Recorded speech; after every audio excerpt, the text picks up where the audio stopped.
Allez, salut tout le monde et bienvenue dans un tout nouvel épisode de Densetsu. J'espère que vous allez bien. Bienvenue dans cette émission qui vous raconte les histoires par rapport au catch japonais, les histoires du catch japonais. Aujourd'hui, on se retrouve pour un épisode un peu particulier de Densetsu. Tout simplement parce que là, je ne vais pas vous raconter l'histoire d'un catcheur, mais je vais vous raconter tout simplement l'histoire de la plus grande salle du catch japonais, à savoir le Korakuen Hall. Bien entendu, si tu aimes cette série de vidéos, n'hésite pas à liker et partager, je compte sur vous. Et donc, on y va tout de suite.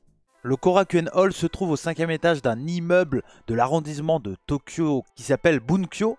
Et cette salle s'appelle comme ça tout simplement parce que quand il y a eu l'ouverture de cette salle, il y avait le Stadium Korakuen qui était juste à côté, qui deviendra plus tard bien sûr le Tokyo Dome. Et cette salle a été créée en 1962, elle était là pour accueillir les compétitions des JO de 1964, et donc voilà, donc c'était une salle qui était vraiment là pour accueillir la boxe à l'origine. Et à cette époque, elle pouvait à peu près accueillir 1800 personnes. C'est un quartier qui est reconnu pour être très important pour l'économie de Tokyo. Il y a énormément de magasins, de restaurants, c'est clairement un lieu parfait de communion pour les habitants de Tokyo, hein, il faut se dire. Le quartier sera enrichi avec la création du Tokyo Dome en 1988, qui comme pour le Korakuen Stadium, hein, qui l'a remplacé, va accueillir également les matchs de baseball de l'équipe des Yomiuri Giants. Mais là, en plus de ça, il va pouvoir accueillir des concerts et bien entendu du MMA, du K1 et bien entendu tous les shows de catch qu'on connaît. Pour revenir au Korakuen, il va gagner en capacité, il va passer de 2000 places en 2008, donc avec la création du Tokyo Dome City Hall, qui est une nouvelle salle à côté, toujours dans cette région, dans ce quartier de Bunkyo. Le Tokyo Dome City Hall est considéré comme un nouveau Korakuen. C'est tout simplement une salle qui va permettre d'accueillir que ce soit des concerts, des spectacles et également du catch, hein, bien entendu. On l'a vu plusieurs fois, New Japan y est allé, il y a eu Glate également. Et donc ça permet au Korakuen d'augmenter on va dire les places et de diminuer les charges aussi pour les promotions. Donc c'est une salle, le Korakuen, qui devient beaucoup plus accessible pour les promotions de catch, parce qu'il faut se le dire, alors actuellement il y a quand même pas mal de un peu de boxe de temps en temps, je crois qu'il y a eu également un peu de prestations de sumo, mais c'est beaucoup de pro wrestling, de catch qu'il y a au Korakuen Hall. Malheureusement, depuis le Covid, je pense que la jauge maximum dans le Korakuen est d'environ 1500 personnes. On le voit, hein, les derniers Korakuen pleins, c'était environ 1500-1600 personnes maximum. Je ne crois pas que c'est monté à plus de 1700 comme ce qu'il y avait avant le Covid.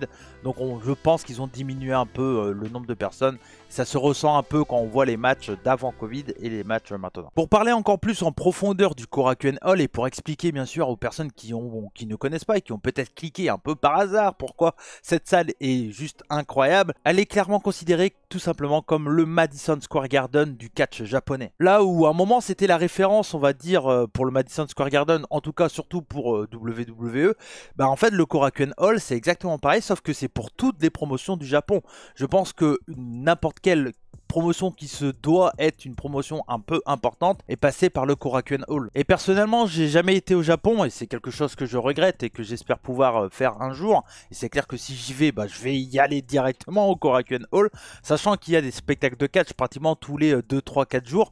Donc vous êtes pratiquement sûr de trouver un spectacle de catch, peu importe la promotion, si vous allez au Japon. Si vous arrivez devant le Korakuen Hall un vendredi ou un samedi, vous êtes pratiquement sûr d'avoir un show de catch. Et cette salle mythique a accueilli du catch pour la première fois en 1966 et c'était la IWA du regretté bien sûr Riki Dozan qui s'était installé pour la première fois. Et comme je l'ai dit, à partir de ce moment-là, à partir de 1966, toute bonne promotion de catch au Japon a au moins fait un show du côté du Korakuen. Et si pour des promotions comme par exemple la All Japan de 1972 à environ 2000, de Noah Pro Wrestling de 2000 à 2010 ou de New Japan depuis toujours on va dire, pour les grosses promotions, les shows au Korakuen ce n'est pas les shows les plus importants au point de vue des, on va dire, des matchs de titres, etc. Des shows qui sont important pour les histoires et ça montre vraiment la force de cette salle parce que c'est là où se passent les gros turns, etc.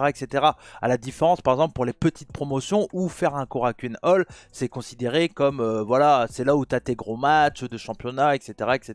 On va prendre par exemple l'exemple de la Freedom Wrestling qui organise chaque année les Junkasai Christmas X Party et qui sont des shows où tout simplement c'est les grandes stars du Deathmatch Wrestling, c'est très important, etc.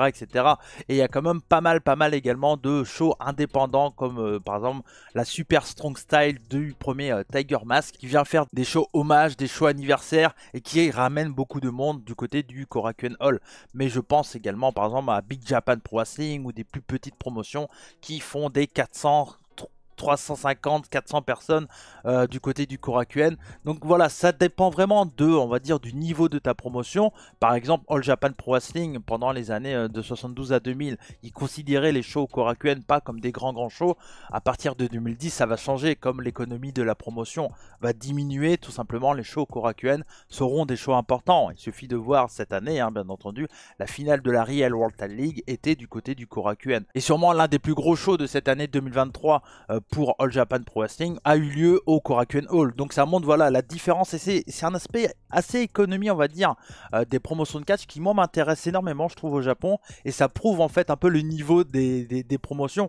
Si une promotion fait des gros shows au point de vue du Korakuen Hall, bah, on peut considérer que cette promotion est on va dire une promotion un peu plus mineure que par rapport à New Japan ou autre. Donc voilà, il suffit de voir Dragon Gate, hein. Dragon Gate, tous leurs shows au Korakuen sont des shows fillers, des shows qui où il y a des gros turns, etc.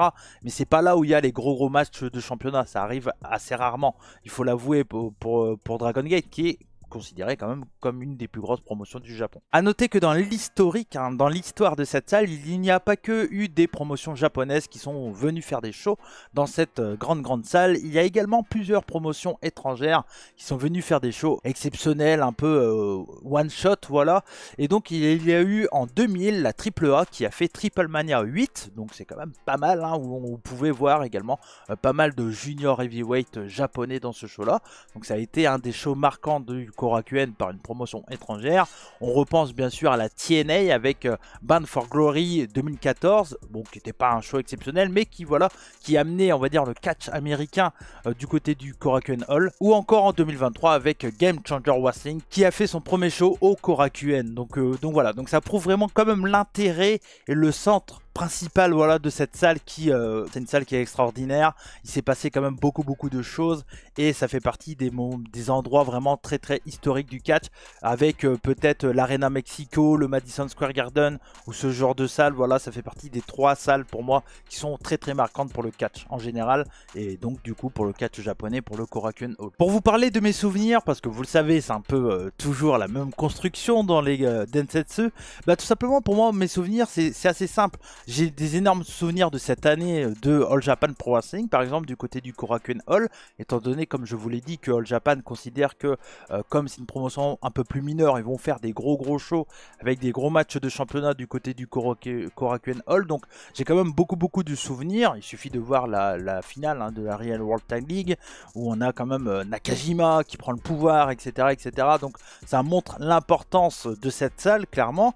Et il y a quand même aussi eu pas mal de gros turn du côté de chez New Japan Pro Wrestling qui moi personnellement me reste dans la tête. J'ai bien entendu envie de penser au gros turn de Jay White qui a tourné le dos à Kenny Omega, qui voulait tout simplement l'avoir du côté du Bullet Club en janvier 2018, hein, parce que tous les shows d'après Wrestle Kingdom généralement pendant très longtemps étaient au Korakuen Hall. Donc ça montre vraiment l'endroit qui est très important historiquement parlant pour quand même la promotion de New Japan, malgré qu'il n'y ait pas de grands matchs de championnat.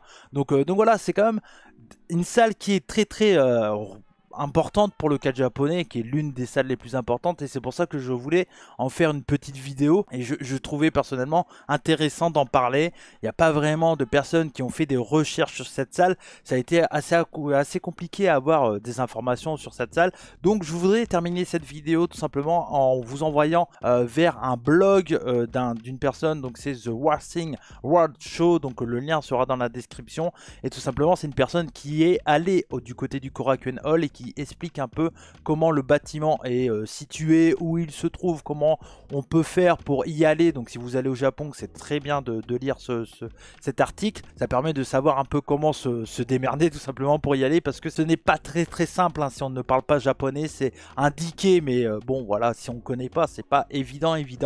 Donc voilà, donc surtout n'hésitez pas à aller faire un tour. Alors c'est en anglais, mais bon avec la traduction on arrive à quand même comprendre qu'est-ce qu'on doit savoir.